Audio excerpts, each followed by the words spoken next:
5 commandments of sexual and reproductive health and rights. And this is for every adolescent. This is for every young persons.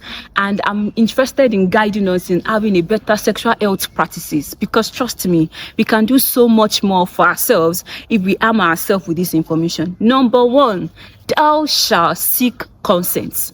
I am not saying this in a French language. I'm speaking this in English. Thou shalt seek consent. Don't say, yes, he gave it. Yes, she gave it. Be sure and you are certain that you receive consent and you have given consent to your partner before engaging in any sexual relationship with your partner. And sexual relationship doesn't always have to end in intercourse. Even if it is touching your body, if it is any form of sexual attraction or whatever it is you guys are doing, do well to give consent and do well to receive it. Thou shalt what? Always seek consent. Number 2, thou shalt seek accurate information. There's many information going on online now. Many of us have access to ChatGPT, or we have access to Google, and we just go on our phones and just search on anything or everything you want to know about any information concerning sexual and reproductive health. And that is why some people just go online and search information about a particular STI, and they feel like, oh, this particular sexually transmitted infection is in the air. They just like, am I sure I have this disease? For some young people, if they're trying to be sure whether they have maybe a toilet infection or maybe it's a viral infection, they go on their phone, just start pressing things. Please, one way to seek proper accurate information is by going to a healthcare provider and asking your healthcare provider questions. Ask them. There are so many applications online now where you can speak directly to a medical doctor. They're going to counsel you and advise you. In this year 2025, we are not just going online to Google things. We are not just going to a particular research engine to Google things or to check things out.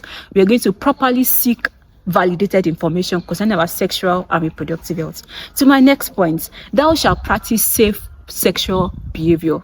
I know many of us want to go about risky sexual behavior, want to do, some of those things. I don't want to mention them. Those things that you people are doing. Some of you are taking alcohol and you want to you are under an influence and you want to engage in sexual intercourse. Some of you are taking drugs. You want to be under, you are also, want to engage in sexual intercourse. All those things are wrong. They are wrong. Please practice safe sexual practices. Number 1, ABC still works. Abstinence, be faithful to your partner, and contraceptive, correct use of contraceptives.